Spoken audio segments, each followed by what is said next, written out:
Hello, my name's Andrew Raby from Williams Solicitors. I'm Senior Partner and also a partner in the litigation team. I specialise in residential landlord and tenant matters, and today I thought I'd talk a little bit about residential tenancies and the impact upon the tenancies of legislation passed by the government as a result of the COVID-19 pandemic. A number of weeks ago now, the government indicated that it was their intention to pass legislation to ensure that no tenant, whether they be in the private sector or in the public sector, would lose their home as a result of the pandemic. They brought into place some legislation which came into force on the 27th of March, which changed a number of things when dealing with tenancies and the possibility of evicting tenants. So what did they change? Well, first of all, they've changed the notices that have to be served on tenants. Most tenants would normally be served with a Section 21 notice by their landlord when the landlord wanted to bring the tenancy to an end. That is a notice that would normally run for 2 months, but now has to run for 3 months under the current legislation. Similarly, the Section 8 notice, most commonly used where a tenant would be in breach of the tenancy, for example owing rent arrears, which typically was a 2-week notice in the past, now must be a 3-month notice. In addition, the government have stayed all current possession proceedings in the court system. So if as a landlord you'd issued a possession claim, that will now be stayed. Similarly, if you had a possession order already and you were waiting for a bailiff date when the tenant would be evicted, that date will have been stayed also, and so no tenant is being evicted currently. These provisions are going to stay in force for at least 90 days through to effectively the end of June.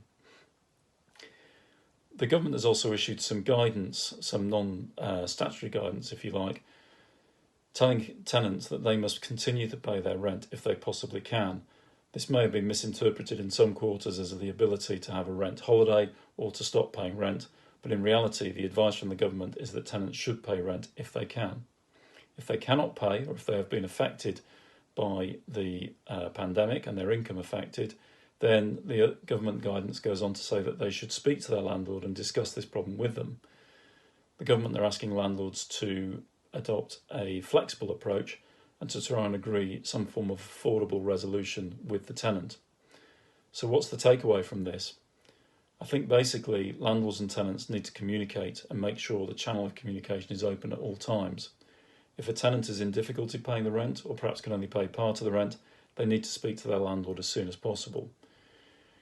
If a tenant really cannot pay or has lost their job or has suddenly found their income drop to a level where they really cannot pay their rent currently, then they should apply for universal credit. The government has set aside additional funding for universal credit exactly for this purpose.